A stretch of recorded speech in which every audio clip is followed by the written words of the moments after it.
Believe it or not, I really don't like to talk about myself. However, there's really no other way to take you through the more than bizarre journey that I've been through over the last 51 years now in the paranormal. So we'll start at the beginning. On the right is my mom and dad, and believe it or not, that's me. What really got me started, and people often ask me that, particularly on radio shows and things, what got me started in the paranormal? Well, really, you have to look back to about a year after this, and as you can imagine, it's really difficult to talk about this, but I was witness to my father's suicide. And needless to say, a terrible, mind-wrenching experience and something that changed my life tremendously.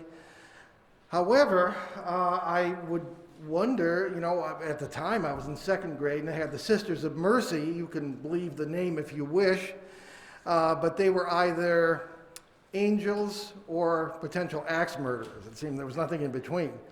Fortunately, I had one of the angels in second grade, St. Mary's School in East Hartford, Connecticut.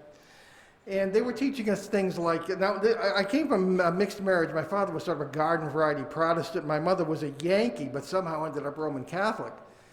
And people would, the nuns would teach us stuff like, if you ate a hot dog on Friday or committed suicide, you were fried, right? So I went to Sister Mary Joel, that was her name, and I said, my father was a wonderful man. He had to stay home and take care of me because of his health. And she said, don't worry about it. God is kind of bigger than all that. That really got me through, so anyway, that's them. I found myself studying for the priesthood at the age of 14, when you could still do that, at the seminary in the upper left. That's in Bloomfield, Connecticut, St. Thomas.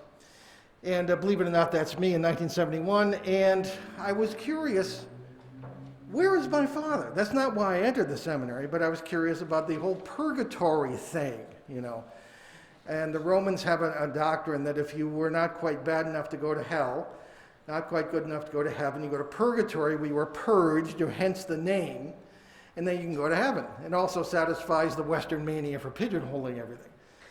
So I found one lonely book about ghosts, which I said, maybe ghosts are souls in purgatory. Is that possible? Maybe. And that was it, written by a British Jesuit priest, Herbert Thurston. And that's the only book in the whole seminary. It never came up in class. The afterlife idea, other than, your garden variety theology, never came up. Purgatory never came up. Now, again, we were on the high school level here, but I stayed in the seminary for the better part of 10 years. College, and then 2 years of graduate theological studies. Nobody talked about any of this. People think priests are prepared to deal with the paranormal and are trained in that. No, they're not, with a few exceptions, which you'll see in a minute. So I had questions about ghosts. They're, whatever they are, they're in every culture, throughout history. Everybody knows about these. There are different points of view, but they're generally not all that different. So, So we have this fella here. Now, I don't trust photographs that I don't take myself, or they're not taken by someone I trust implicitly. And this fellow is in Yorkshire, England. I knew his father. This woman, suffice it to say, was not in the picture when it was taken. And interestingly, he said that there were nice curtains in this window. It didn't look like kind of a grungy old mill. It was a nice apartment. So I let that pass, but it came back later to haunt me, so to speak. Here's one I took myself many, many years later, 1998. This is what I believe to be, what we're going to find out, are parasites. That's a camping trailer, but this thing was bothering the family here. All sorts of different manifestations. People think, well, these are ghosts. Well, maybe it's something else that's even more interesting. Here is this is many years later. This is the daughter of this guy, and you can see a woman with no legs walking down the street in the city of York. There are reasons. We'll look at all that later. And there were all sorts of other things that would qualify as paranormal but weren't ghosts. Here's our own New England sea monster, supposedly a champ in Lake Champlain between Vermont and New York. Mothman, you gotta love this, or you couldn't make this stuff up. Mothman Anybody not heard of Mothman? Okay. All right, well, in any case, certainly in the 1960s in the Ohio Valley of the West Virginia and Ohio, this was well known, but there were also a number of other things going on too. It wasn't just this weird guy with the red eyes. There were UFOs, there were men in black, there were people reported. We've been down there, we being my son Ben and me, have been down there talking with a number of people who had heightened psychic abilities at that time. They heard footsteps on their roofs. They saw red eyes peering into their windows and out from behind their furniture. There was a lot more to this. This fella here, keep an eye on his sunglasses, because this was taken, I know him, and I know the person who took the picture very well. This is by the Potomac River here, and they were fishing. The fish has nothing to do with it. But look in the left end lens of his glasses, and you'll see a white-robed figure that was not there. On the right, more white-robed figures who were not in the picture when it was taken or in the reflection. The Phoenix Lights, UFOs. I happened to see these from an airplane a number of years ago. Down in my neck of the woods, Cumberland, Rhode Island, very strange UFOs taken by a fellow who was on the same radio station as we are. Although he translated, as we say, in 2012, he had the afternoon talk show for 50 years. So all these things were questions in my mind. What about psychics and mediums? What's that all about? What's their connection? Are they really talking to the dead? Are there any dead? What are they talking to if not the dead? So these are all questions that arose. And the powers and nature of the mind. All were questions in my mind. Things like dowsing. Now you think, I've actually done this to find a water line that was leaking. I don't know much about it. I just spoke in Arizona 2 weeks ago at the Dowsers Convention, and I met a lot of great people, but I still know a heck of a lot more dowsing. I was giving this same program. That's my son Ben. That's our radio station down in Woonsocket. And that's Susan Spooler, who is well known around these parts as the head of the Dowsers, the organizer of a lot of great conventions. So the dowsing, where's the paranormal aspect in that? So here we are back in 1970, and I'm wondering about souls in purgatory, as I mentioned. Well, I heard about a case. I read it in the Hartford Courant, which should be in here, but it's not. And there was a fellow by the name of Harry Chase, who was a local historian, one of these local historians that no town should be without. Everybody, he knew where George Washington walked, who did what to whom in 1746 and all this sort of thing. And he lived in the town of Pomfret, Connecticut. That's him right there.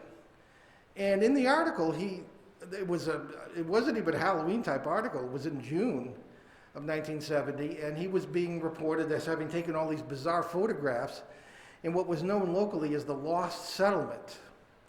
And this was an area that had been settled probably before the Revolution by two people from Rhode Island who apparently, it was thought, are still haunting the place, right? And this is me and a couple of fellow seminary students who decided, this is a cool idea, we're going to go check this out.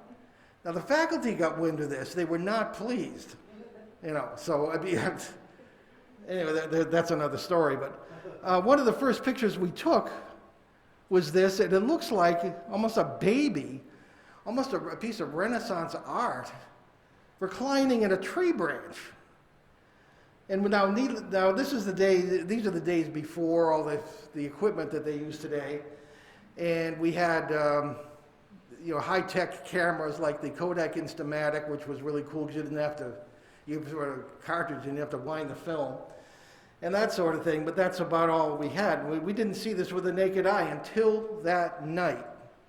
We all saw this blob of light in a tree. Now, many years later, I was looking through a book of old history, local history, by a woman named Susan Griggs, and she said people had refused to come to this cemetery at night because of, quote, ghosts seen reclining in the branches of a certain elm tree. And I'm into trees, I noticed even that this was an elm tree. So what the hey was this about? And these two guys became priests. And this fella had probably the weirdest experience of the whole trip. Several trips, actually. Now, we brought him specifically because he didn't believe a word of this. Total skeptic. And all the weirdest things happened to him. So we started our first trip. That was in August of 1971. And here we are in October 31st, 1970, Halloween. That was not planned. And he the previous night, had been coming with several of us up to the old cemetery in this village where some things had happened. And we knew this place like the back of our hands, as they say, at this point. We'd mapped it, and it was dark, but we had spotlights and everything else. The cemetery was gone. It wasn't there. He all of a sudden stops in the middle of the path, and this is all woods, just in paths. He stops, couldn't move. And several of us pulled him forward and to the left, where the cemetery should have been. Couldn't budge him. It's almost as if he was rooted to the spot by some sort of electrical current. Then he was able to move to the right and back on his own, away from the cemetery. All of a sudden, we didn't know what to do. All of a sudden, he starts to sob. You had to know this guy. He worked for United Technologies, no-nonsense guy. And he doubles over on his walking stick, and he was cold to the touch, and I think, oh my gosh, he's having a heart attack. And in 1971, you were cut off from the world in the middle, no cell phones, none of that. So he later said he felt as if something was telling him that we must not go to the cemetery that night. And as he was sobbing, that's when we heard the voices. Now, we referred to this case as the Village of Voices, because since the latter part of the 19th century, when it became unoccupied, people would hear, and we would hear, the sounds of farm life. We would hear farm implements banging together, animals, cows, dogs, kids, and there was nobody there that we could see. So he was sobbing, and we heard male voices, not more than 20 feet off to our left in the direction of what would have been the cemetery. And you know how you can hear a group of people talking, you know it's in English, but you really can't understand what's being said? That's what this was. So at this point, we figured retreat was the better part of valor, so off we went. So a lot of other things happened during this case, some of which are still being reported. For example, on the Sunday following this incident, we happened to be down by the cellar holes where some of the houses had existed. And we heard an ox cart coming toward us. And it was clear as day. We figured, well, I don't know, maybe somebody around here drives teams or something for a hobby. It was a Sunday. So we actually got off the path. The thing went by us a little farther away in an area that had been a road about 150 years before. We couldn't see it. We could hear the wooden wheels. We could hear the hoofbeats. We could hear a guy yelling, "Hya," and even the crack of a whip. So after this, I start wondering, are there ghosts of ox carts, whips, oxen? And I said, maybe these people didn't seem to be dead at all, never mind in purgatory. So it wasn't long before that theory went right out the window. But I didn't know what to replace it with. What were we dealing with? So this is the case that got me involved with Ed and Lorraine Warren. Now, today, everybody's interested in Ed and Lorraine Warren because of that documentary that came out a year ago, September. And they're still airing it on the Travel Channel, I guess. Well, I wrote something about this purgatory theory. And Lorraine Warren read it and thought this is a fabulous idea. So she invited me down to their house in Monroe, Connecticut, which was a good deal pretty far from East Hartford. And tremendous cook. You didn't want to turn down a meal cooked by Lorraine. So I went down, that's how I first met them. And I ended up working with them until about 1978, when Ed and I disagreed on a case, and my theories were going in an entirely different direction from that, but it was an interesting 6 years. And that's me in the seminary. One of the things that was strange about my seminary experience was that I was a very troublesome questioner. I questioned everything. You know, for example, these things aren't necessarily important, but I would drive the faculty nuts. I didn't mean to, but I guess nobody else was saying these things. For example, The Bible says Christ was in the tomb for 3 days. Okay, fine. But Friday evening to Sunday dawn is not 3 days. It's like a day and a half, right? And again, that's not important, but they'd say, well, I guess nobody had ever asked that before. Or they love this one. Jesus was truly God and truly man. The hypostatic union, the theology says. But if he was truly man, he would have had a family and reproduced. Wouldn't he? They'd say, oh, of course not. And I said, that's not an answer. So anyway, I drove them all nuts, and they were very happy to hassle me about this. So in 1975, I was graduating from a seminary in upstate New York, which I'll show you in a minute. And I decided to join the Orthodox Church. So I thought it was more faithful to the original, like Greek Orthodox and all that. I mean, the Greeks heard the gospel right out of the mouth of St. Paul, supposedly, right? So I had upset them that way too. The Warrens rolled with it. So here we are back in 1973. You could get pork roast for 65 cents a pound, but good luck finding gas. And you hear people talking about, well, just like the 70s again. Well, if you didn't live through the 70s, maybe you didn't understand what they're talking about, but this is what we were putting up with. The biggest show on TV was Telly Savalas in Kojak, right? And but I never had a chance to watch it because I was all torn up with the paranormal trying to figure it out. And these are my mentors, Ed and Lorraine, from the, if I may say, sort of the pop paranormal view. And then Father John Nicola, who was the technical advisor for the film The Exorcist. And that had everybody thinking about this after December 73 when it came out. Now, my brother was a priest in Washington, D.C., and he taught at the seminary at Catholic University, right across from the National Shrine of the Immaculate Conception. Well, Father, now if you're watching the news at night, often they'll have Washington in the background, you see the Capitol. And if you're looking northeast, you'll see this big dome and a spire in the distance. That's the National Shrine. And Father Nicola had the anonymous job of being the assistant director of that. It's a big tourist attraction. Well, what he was really doing was he was the major exorcism expert in the United States at the time, at least according to the American Catholic Church. So my brother introduced me to him. I think he later regretted doing that.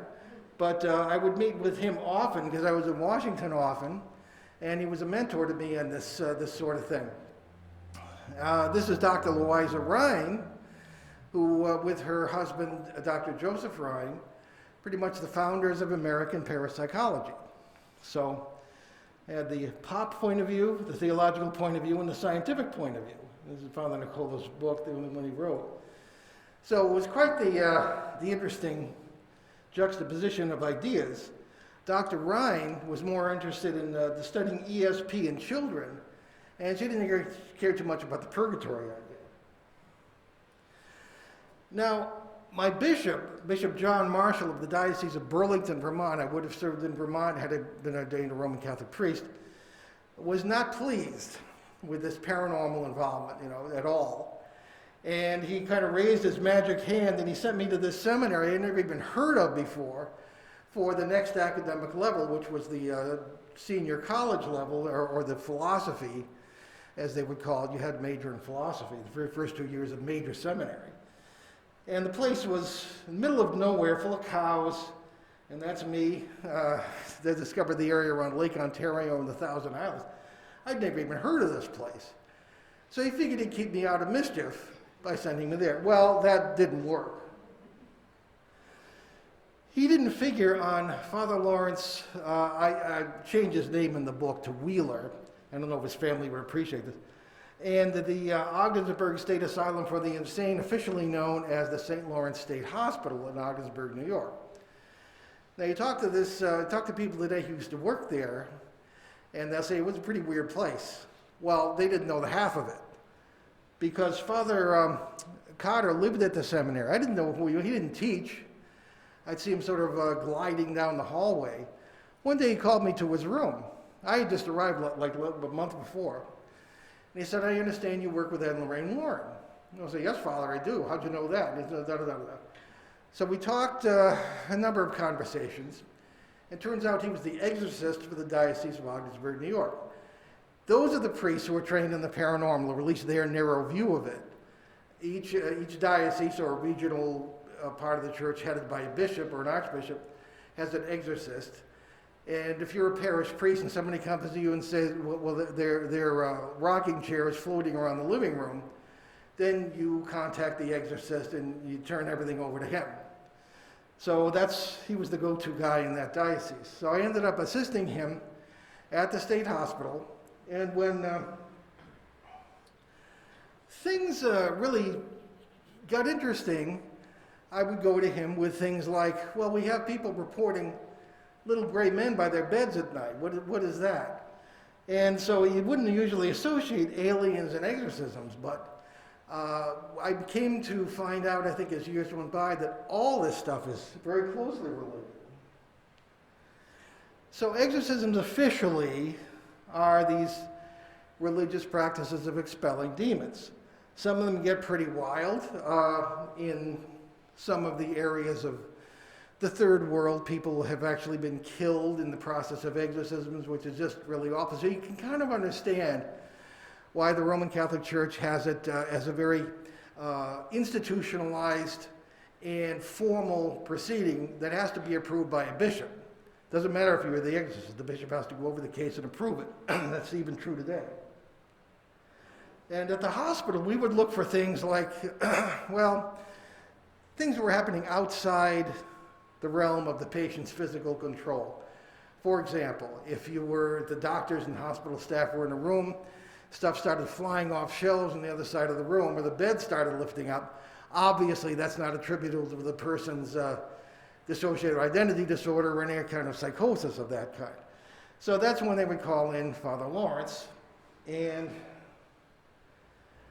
probably the first and worst exorcism case I ever dealt with him, and I was just an assistant. He was performing the exorcism. There were always several people in the room. There were two attendants, including myself, one guy who was on the hospital staff. There was the doctor, always a doctor, and then two nurses. And then as the ritual calls it, the sick person. And we would use this ritual, of course, and contained in this ritual there are 3 exorcism prayers. Sometimes exorcisms can take weeks or months. I guess Father Lawrence was kind of a Batman of exorcists, because he kind of zipped through these things a couple times and it would be done, but very often he'd go back and have to do it again. So I don't know. But there were several times in here where the demon, which we all believe this was commanded to give its name. And knowing someone's name, it's an old human belief, gives people power over you. What do you do when you give someone your name? You shake their hand. It's a sign of trust. It also shows you're not carrying a weapon. So in a way, I thought this was kind of made some certain amount of sense. But then I'd say, well, Father, we're talking with demons here. How can you tell they're telling the truth? He said, well, they're bound by the power of Christ to tell the truth. So, okay, I bought that. It made sense. So in probably the worst thing leading up to this terrible exorcism, this is Barbara's here, I found that in interviewing them, 5 of the 7 people who were subject to exorcisms, 5 of them were experiencing what we would today call abduction phenomena, seeing strange lights in the sky, and seeing aliens, what we would today call the classic grays, by their bedsides, even in the hospital. So I went to Father Lawrence, I said, should we pay attention to this? He said, well, he's a very compassionate man, but he said in so many words, well, these people are inmates at a state hospital, so they're kind of officially bonkers anyway. I wouldn't pay attention to that. Well, I wish we would have, because it's relevant. So in Barbara's case, as I say, the worst of these, drug addiction, schizophrenia, these are all diagnoses. External phenomena, well, an inpatient, we don't have time to go through the whole thing, but there were several times where she floated out of the wheelchair, and Leonard, the other attendant, I had to literally push her back down. her mother, because she was only 17, so her mother had to give consent. And her mother was in worse shape than she was, but she signed a paper, and because I wasn't privy to any of that. But Andrew's using Ouija boards, which you probably heard are bad news. And this entity called itself Chal, according to her, whatever that means. And Father said, do some research, look up the name, see what you can find. And because it was the internet, I probably could have done it in 10 minutes. But this spent hours in the seminary library and through directories and things. And I happened to find a psychologist in Boston who taught at Harvard, whose last name was Chal. He was of Indian heritage. But I mean, you know, that had nothing to do with this. So during the exorcism, after the third prayer, where Father commanded it to say its name, out from this girl comes this voice I had never heard anything like before, and it said, Chal. And in my mind, you know, being the questioner that I am, I just in my mind, I said, yeah, right. The thing then came out, the same voice, with a language I'd never heard before. And I don't know what it said. Now, I wasn't allowed to record anything during this. I'd get back to school and take notes and type out my notes. But the doctor recorded it. And I found out later he had to find out he didn't know what language it was either. He had to have a translator look it up. And it turned out to be Malay, the Malay language, like spoken in Malaysia. So I didn't think any more about it, except that it was weird. So in May, before the school year ended, or June, Father Lawrence called me to his room and said, I don't feel right having you go home without telling you what that thing said. So I said, all right. And he said, after it was translated, it said, it was to me, and it said, I was there when your father killed himself. I told him to do it. Now, I have to tell you that had that been in English, I would have ended up a patient at that place. So I don't know whether Father expected me to quit this whole thing right then and there. I thought about it, but I think he had hopes that I would later become a priest and become an exorcist like himself. So I kind of pulled it together, and I went home, and I said, no, this is the nature of the beast. And I confided this to Ed Warren, and he was very reassuring when I saw him there. So this was my first encounter with these beings. So a case that shed further light on what these things really are, in my opinion, was the following year. The case has also come to the fore lately after having been forgotten for the better part of 40 years, except in my writings. The Bridgeport poltergeist outbreak of November 1974. Now, it was almost accidental, if there is any such thing, that I got involved in this, because I was home for Thanksgiving vacation from the seminary, and on November 24th, 1974, Sunday, Lorraine invited me down for dinner, and you never passed out a dinner cooked by Lorraine. So I get down to their house, and she comes leaping out the door and says, are you in a high spiritual state right now? Actually, I was in a terrible spiritual state because I was trying to decide whether to leave the Roman Catholic Church and join the Orthodox Church. So naturally, I said, hey, I'm great. What's going on? So down we go, about 10 miles to this little tiny house in Bridgeport, Connecticut, that they're having all sorts of weird things happen. Now, there's me, there's Lorraine, and that's Father Bill Charbonneau. Now, Ed did something I would never do when he called in the press right off the bat. Father Bill Charbonneau became so famous that people all over the world would write letters, Father Bill, Bridgeport, Connecticut, and he'd get them right, for like a year after this. Also involved in this were the police and city officials, journalists. This is considered now to be probably the best documented poltergeist case of the 20th century, if not in history, because of all the trained observers who were there. Now, I don't know if you can see too much of this, but this is Officer Joseph Tomek, who's retired now in Florida in his 80s. We're still in touch.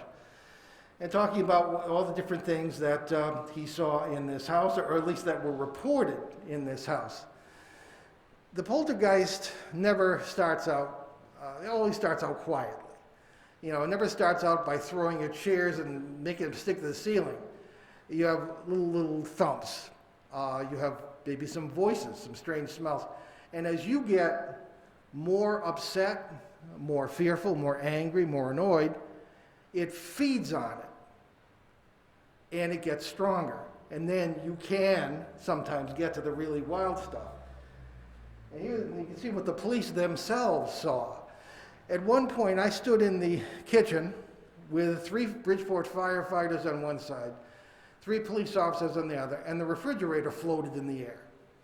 Had to weigh at least 300 pounds.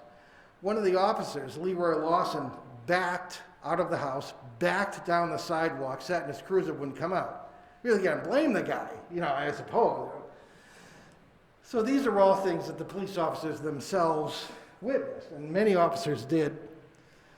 And here's, of course, the press. It's ironic, you know, when I got thrown out of the seminary for doing this in 1977, I became a journalist. Never taken a journalism course in my life, but the only thing I could do was write, so I just, dumb luck, stumbled through the door of what I later found out was considered the worst daily newspaper in New England, and that's how I got my start. The Patuxent Valley Daily Times in Rhode Island. So. But that was exciting. I got shot at, I covered the papal visit, and so anyway. So this little tiny house is where all this stuff happened. And at any given time, there were 2,000 to 3,000 people gathered outside this house, because Ed Warren was giving all kinds of interviews to the press, and they were all over this. When we went back to their house 3 days later, we were getting calls from all over the world, from media. Now this is Marcy, the little girl in the house. Her parents were adoptive parents in their 40s, and this is her bedroom. Now she was a cute little kid, Iroquois nation from Ontario, and she'd been adopted and was living in Bridgeport. But I started to notice immediately there were some telltale signs here. She was what we today would call bullied at school. And so as a result, the parents, who were wildly overprotective, kept her in the house for like 6 weeks before this happened. Pent up energy of all kinds. When I first went into the house, I went down into the cellar, and there was a policeman the size of a linebacker trying to convince the girl that she was doing this stuff. And she kept saying, no, no. And so they were setting up for what eventually happened in this case.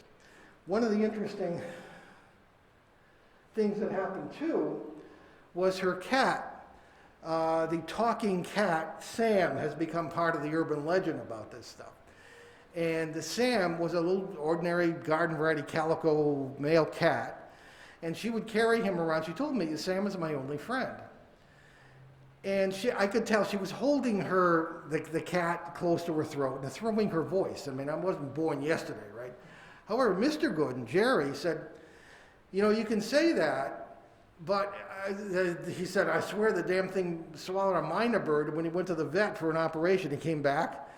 He swears, and he was a factory worker, you know, salt of the earth, garden variety guy, had no reason to lie about this. He said that cat would come to the top of the cellar stairs, didn't ride a motorcycle, banging on the door, and said, let me out of here, you dirty Frenchman, you dirty rat, quote unquote. You might have been in trouble if you said that around here. A lot of people are French. But the guy swore they did that. Now, remember, these are the days before CNN and all this. So New York wasn't far away, New York City.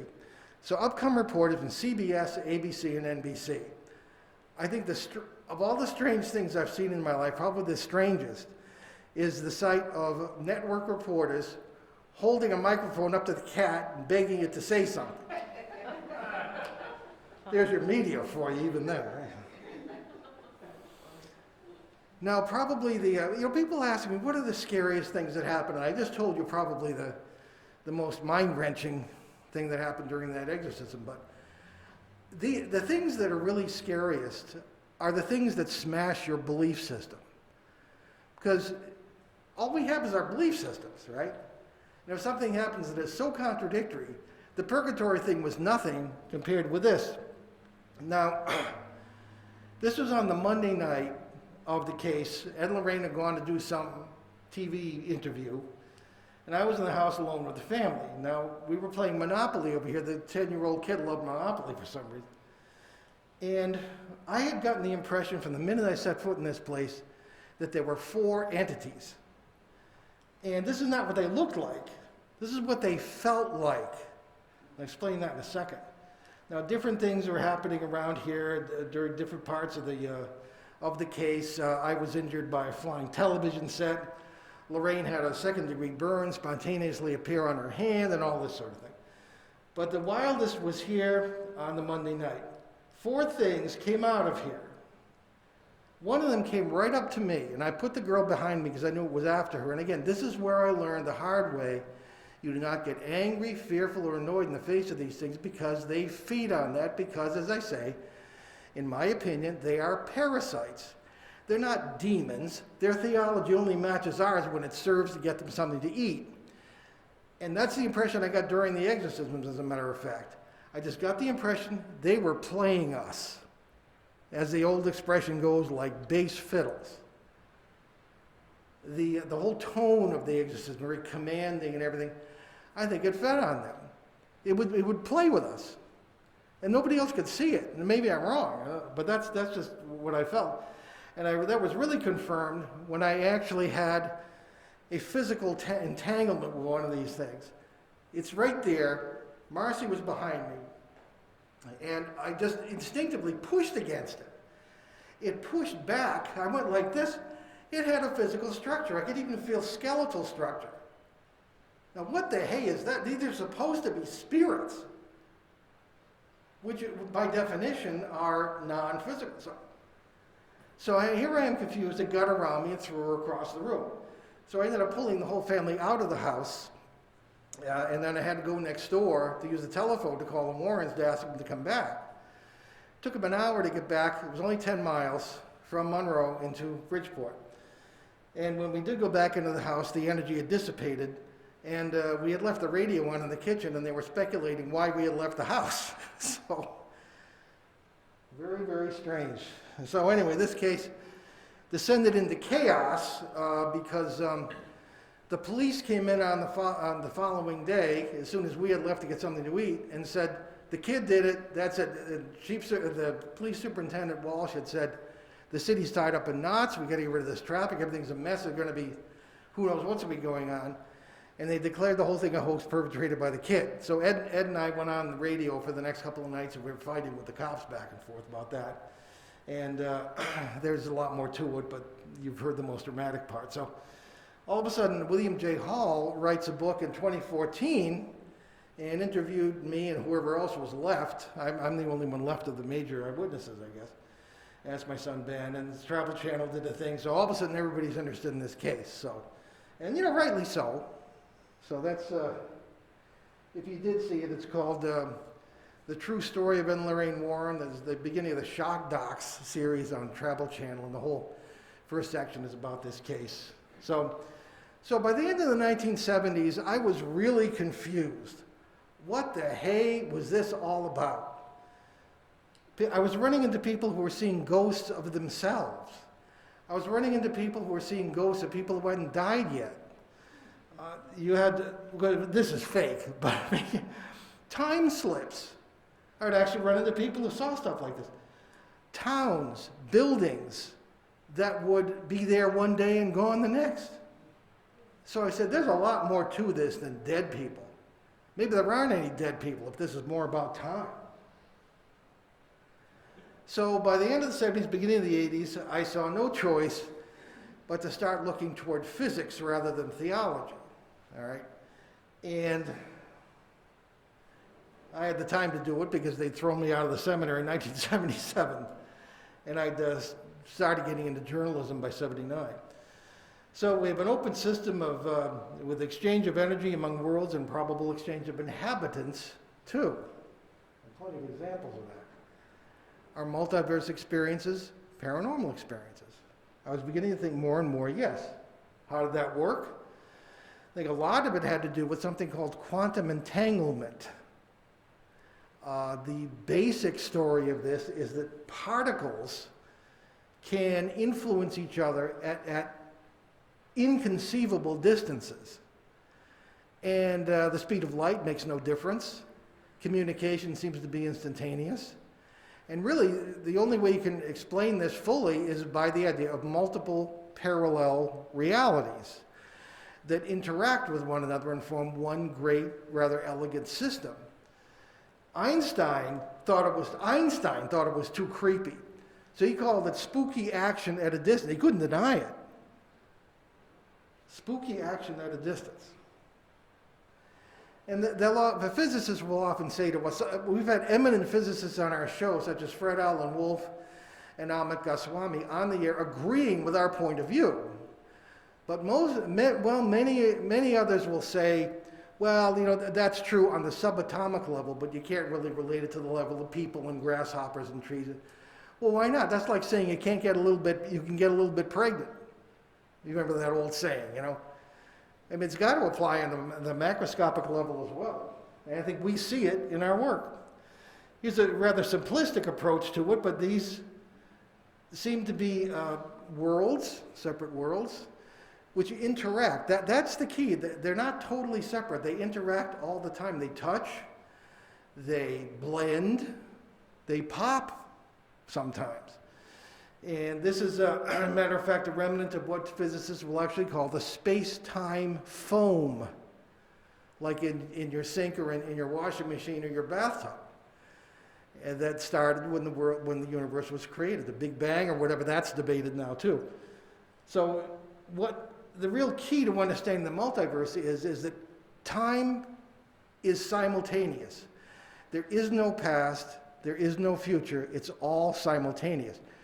As Professor Goswami said, we experience time as past to future because we're not there yet from an evolutionary point of view.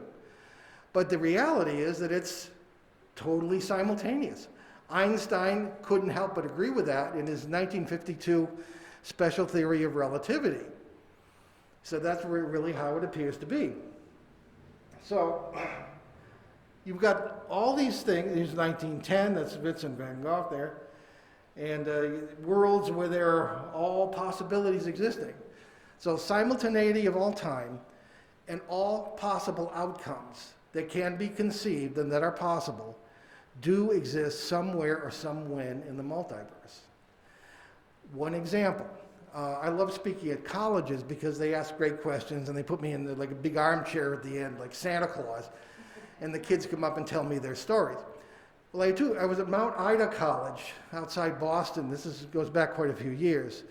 And I got a kick out of it because half the kids were studying to be undertakers. I thought that was a riot. And two freshman girls came up to me at the end, and I'd been talking about human relationships in the multiverse.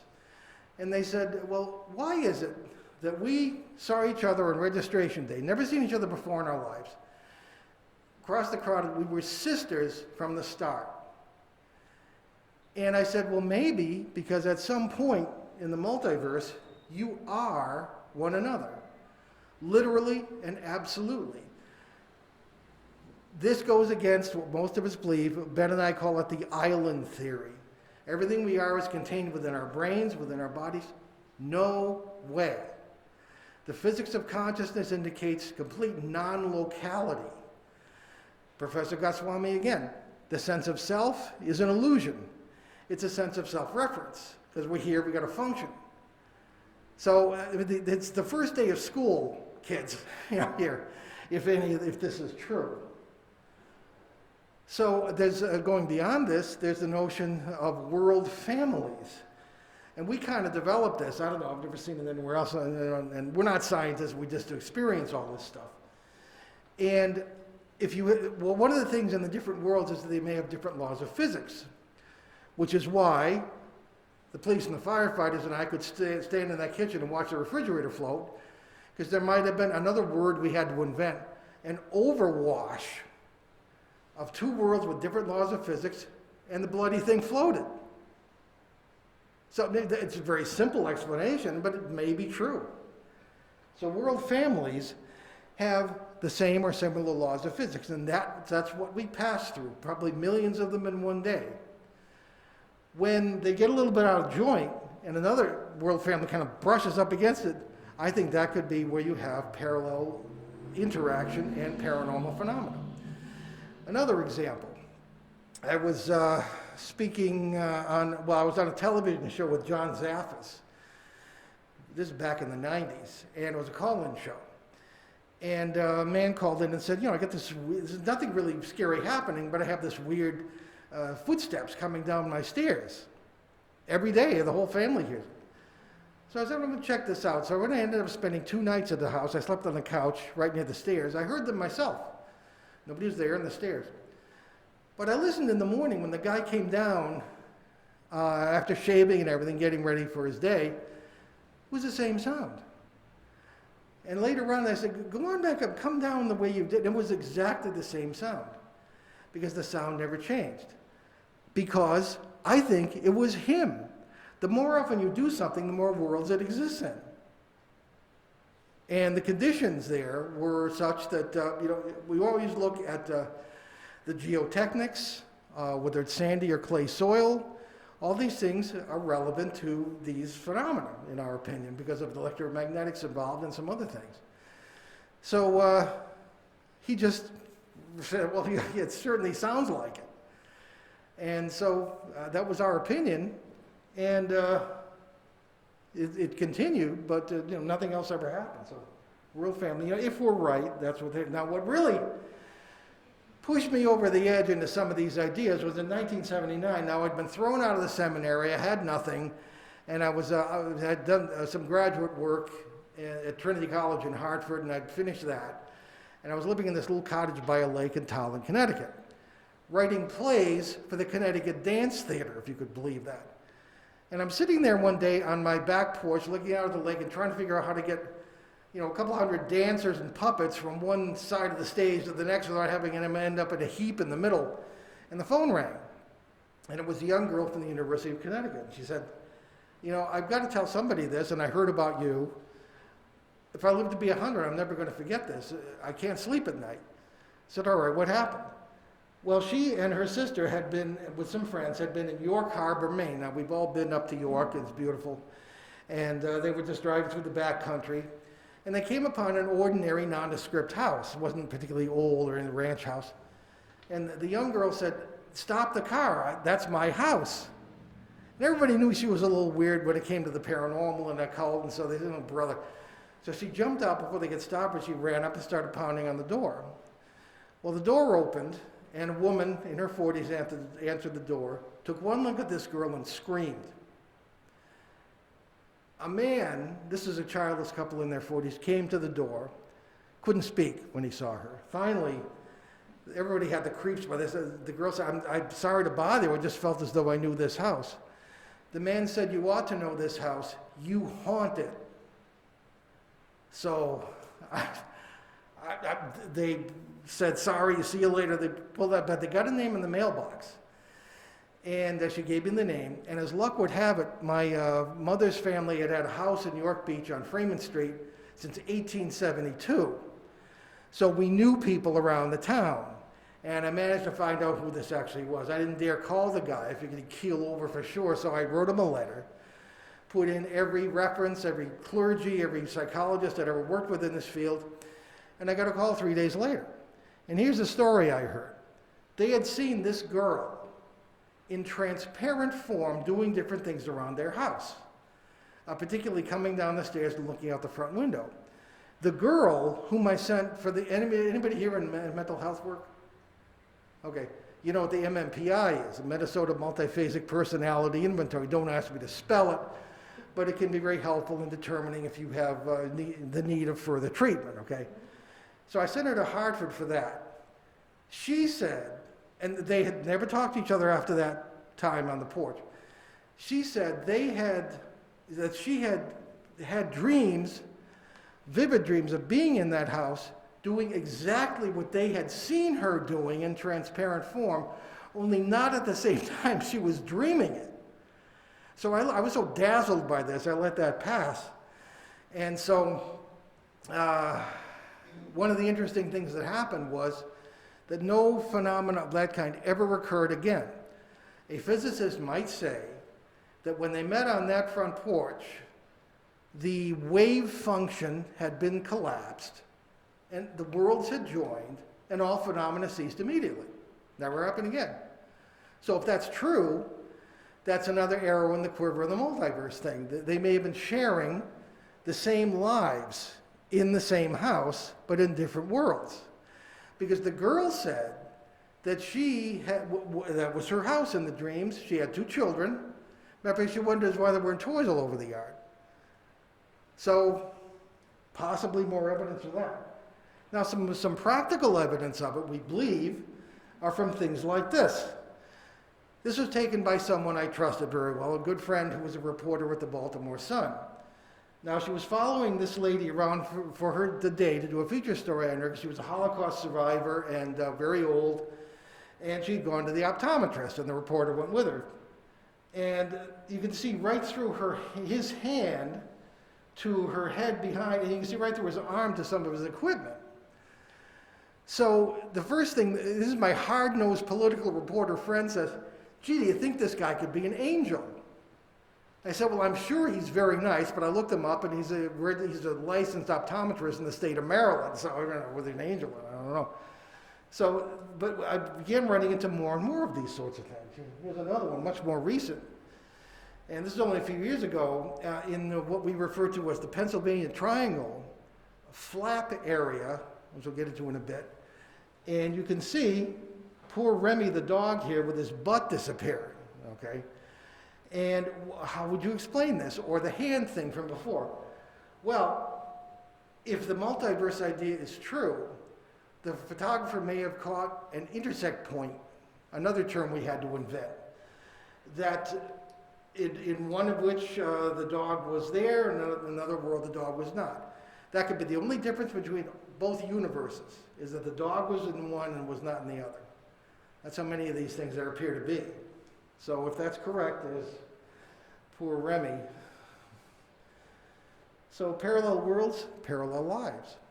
Apparently, there are multiple versions of ourselves throughout these worlds, all possibilities existing. In one of these worlds, you may have died in a UFO crash 30,000 years ago. In another, you were never born. In still another, you're yet to be born. You were born yesterday. So when you say, "I wasn't born yesterday," well, think twice about that, because there's a world where you were. And it's all us. And taken to its conclusion, it's all of us. So the spiritual implications of this are rather dazzling. And we don't have too much time to get into that, but it's in the books anyway, some of it. The whole idea of NDEs, or near-death experiences. Are they multiverse experiences? Could very well be. Because, you see, we don't even believe in death, after all this. I don't think the damn thing even exists. Not even for the body. Very, very difficult concept to get your head around. When you look at this, you have so many bodies in so many places. We call it translation. It's an ancient term. You know, the ancients knew all about all this. I spent time with a shaman in Australia, Aboriginal shaman, in 1979. And he said, "You're on the right track. That's what we do. We go into parallel realities where what we need exists, and we bring it into this one." And he put it in other terms, naturally, and he did not like Mr. Spock. He watched Star Trek with his grandchildren. It was funny. But he pointed out something very, very correct about that is relevant to our discussion. He said, Spock always treats love like an emotion. It's not an emotion, it's a state of being. It's what you are. How profound. Christ said the same thing. You know, they all said it. The greatest mystics of history. So anyway, maybe we're dealing with this when it comes to that too. And of course, here we are. We were already talking about how the ancients knew about. These are 30,000-year-old cave paintings from Uluru in Australia. And what do you got? You got the whole paranormal on parade here. You got these, it looks like a disc, the classic grays, even Bigfoot. Or as they call it down there, Yowie, the Yowie. I guess that's what you yell when you see it, but so here it is. It's all there. Native Americans too also knew about it. So by the beginning of this century, Ben joined me in 2005. He was 13, and his mom and I had a long discussion about whether he should, but he was born to this, complete natural. Because as a kid, he sat through 200 of these lectures, selling books in the back of the room. So he had absorbed all this stuff. So I'd have him by my side anytime. And now he's been at it for 12, 13 years. And we do the show together, etc. He couldn't be here tonight. He got married in 2016. He bought a house in Douglas, and now he's got domestic responsibilities, and it's a little tough on him on weeknights. So, but hopefully you'll get to meet him at some point. So we decided to call these flap areas where there are all sorts of paranormal activities of kinds that are not generally associated with one another, such as the ghost thing, the Bigfoot thing, and the UFO thing, which we think are related because of the processes involved in the multiverse. Ohio Valley, the whole Mothman thing happened here, and as we mentioned, a lot of other things are going on besides the Mothman sightings, UFOs particularly. The Bridgeport Triangle, just south of here, we only live about 20 miles, and Ben's on the Mass side of the line, but I'm in northern Rhode Island. We're only about 12 miles apart, so it's not far for us. We were there only a few weeks ago. And the Litchfield Triangle in Connecticut, which is very strange, and the Pennsylvania Triangle, which is even more strange than that one, Rendlesham Forest in England, which if you're familiar with the UFO field, was the site of UFO landings, sightings, interaction with high-ranking Air Force officers, because there were Air Force bases on two sides of this place. There was in 1980. Sounded just like that probably. In Texas, one we're just kind of getting started with, Tyler County and the Big Thicket. This seems to be centered around an airport, not like Logan or anything, but private aviation, kind of a small rural airport. But the airport administrator got a photograph of a UFO landing on the runway, that sort of thing. There were all kinds of deaths, including him, and we're a little bit nervous about that, but there are all kinds of things going on just as there are in these others. Excuse me, I just wanted to make sure I heard you correctly because of the mask. Yes. Did you say there was a death there? Oh, yeah. A lot of people are dying, including the airport administrator who was in his 50s. No apparent reason. So, I don't know. You don't want to get crazy with this either. No. But, I don't know, this seems strange to me. So, what are the other energies and principles possibly involved with this whole multiverse thing?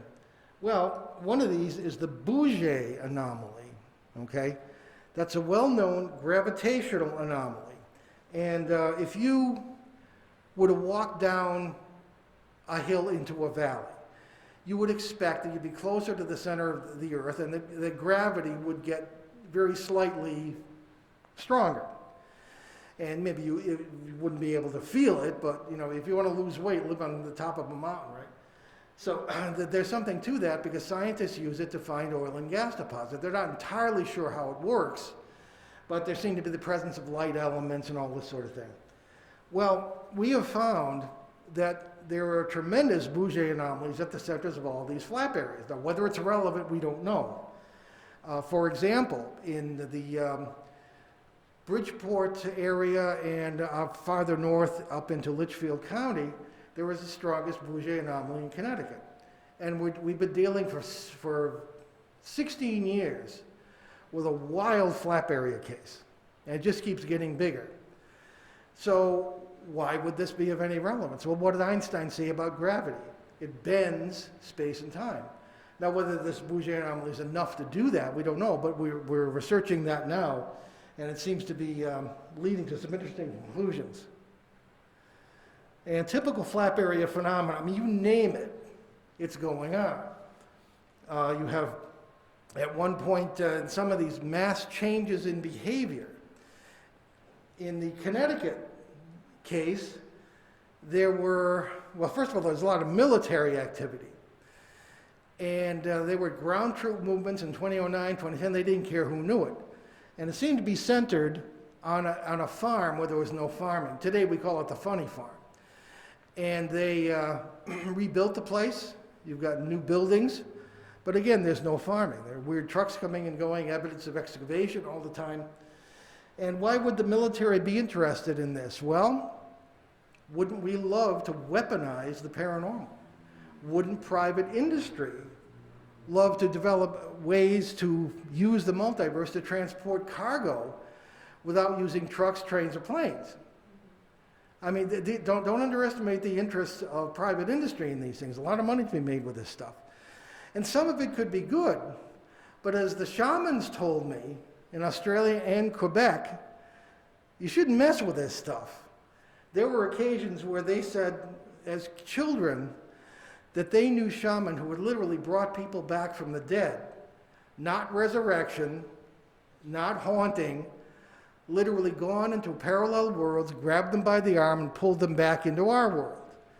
They said it was not a good idea, but the people paid them, the families paid them to get their loved ones back.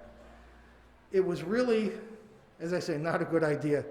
One was a young boy who, just didn't know some of his siblings because he didn't have those siblings in the other world.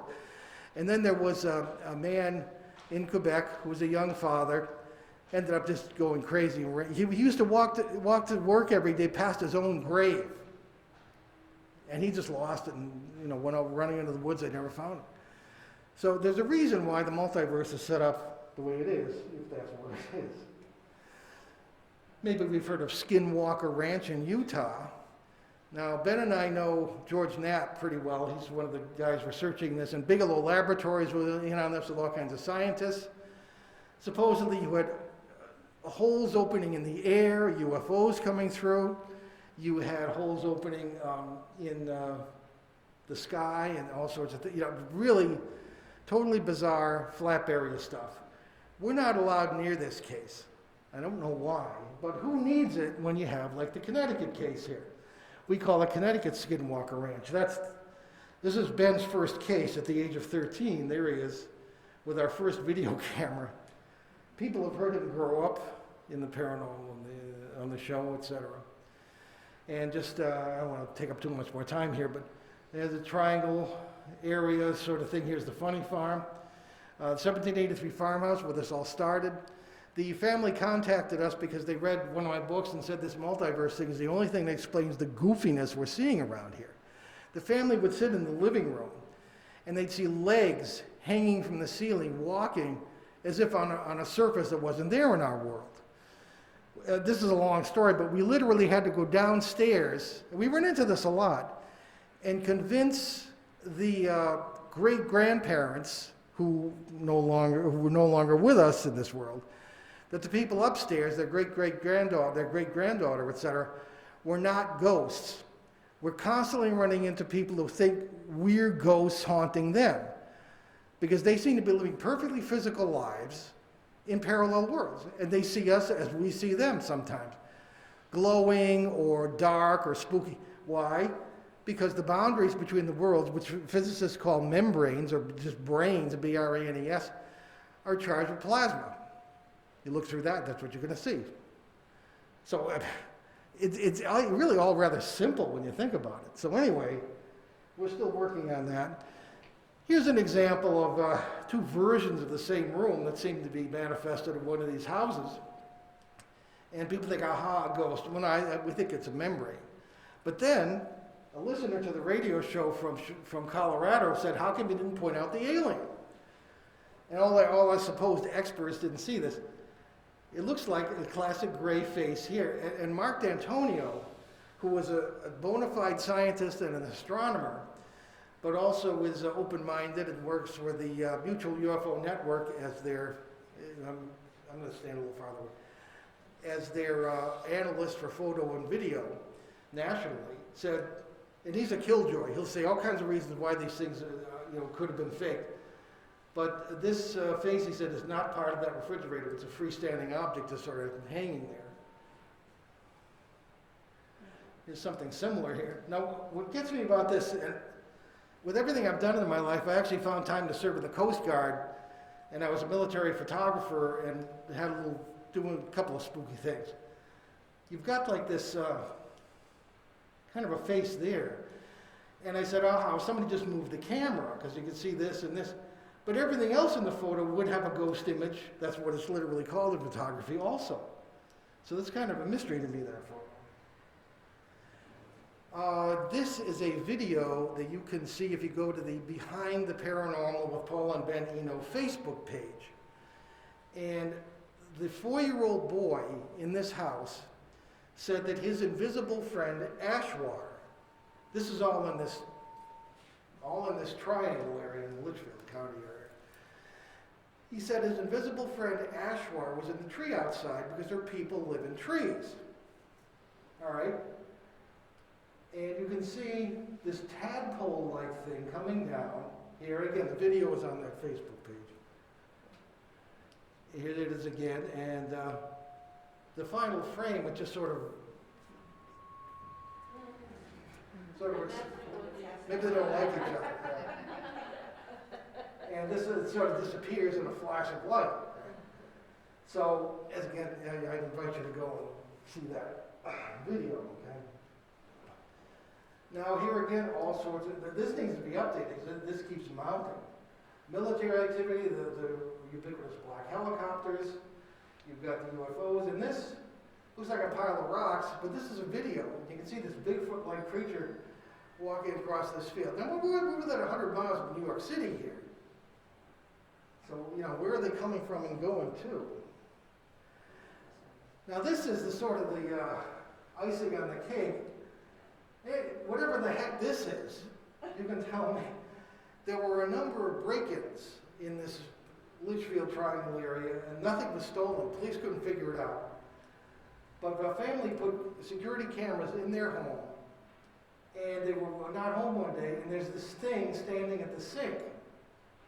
So, with all possible creatures existing in the multiverse, with the coming and going that occurred in this flap area, I don't know what that is. Pennsylvania Triangle, quickly here, it's pretty much in Clearfield County so far. We've only been working on that since 2016. And within this drone shot here are 3 Bigfoot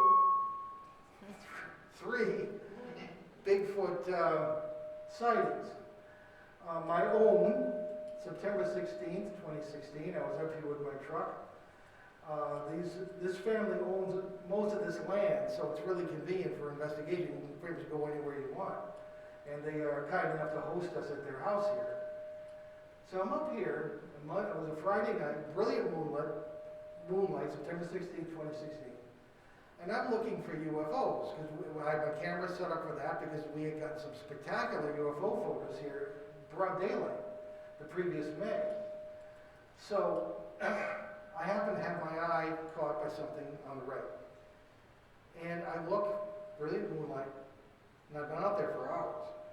I remember the huge, hairy, brown legs moving up and down, the knees, and up here, the head bowed as if looking for something. So for me, it was a holy experience. It was sacred. Because I prepare myself spiritually before I go into these things. And I think when you get out of the paranormal, what you bring to it, and that was here. Down here, Shane Searway, one of our colleagues, had a broad daylight Bigfoot experience, flushed it out with his truck, and it was running with huge arms like this. And a little girl from the neighborhood had been coming home from school, broad daylight, and had a terrifying experience. Right down the hill, it sounded like the one of the sort that I saw. And we have neighborhood meetings in this area.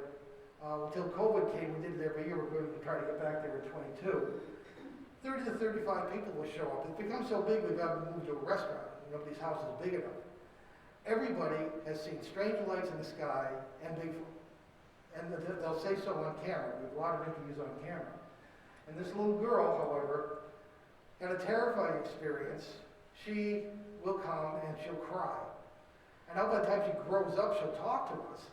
But her parents bring her and she won't talk to us. And maybe it's these weird guys from New England with beards that look like it. I don't know.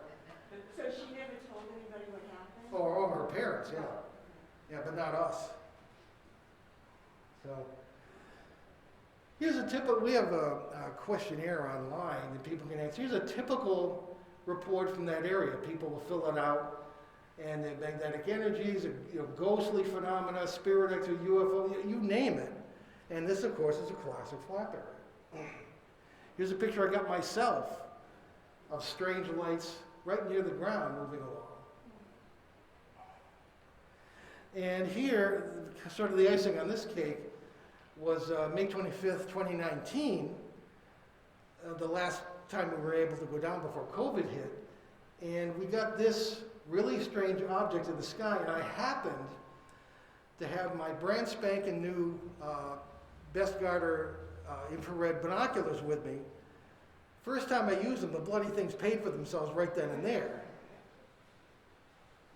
And before we go to the video, I was struck by, this is a scientist's or cosmologist's conception of a white hole. And we've all heard of black holes, but which will suck in matter, but the white holes supposedly spew it out. And it's considered some evidence for some kind of multiversal activity on a cosmic scale. So let's, okay. That's a crazy gag, right? Now I'm running to try and keep up, sorry for the Blair Witch Project style cinematography here.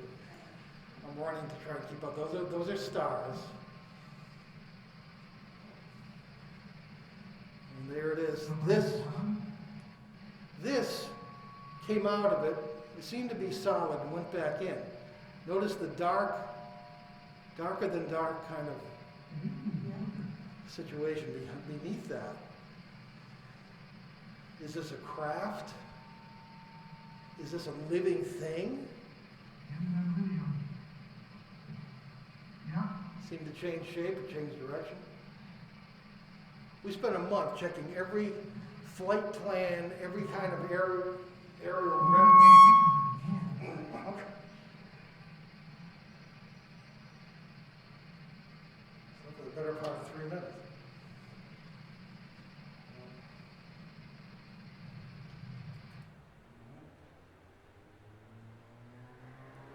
Now, what does this mean for the nature of the mind? Now, this was our friend, he's translated since, but Dr. Michael Persinger from Sudbury University in Ontario. And he invented the God helmet, as he kind of jocularly called it. He was able to simulate near-death experiences and things of this kind. And we had him on our show not long after we first went on the air in 2008. And we were ready to nail him. And I said, do you mean this to imply that these phenomena are not real? He said, oh no, not at all. But they can be stimulated. And the God helmet, they said it's a riot. The kids come to his office door.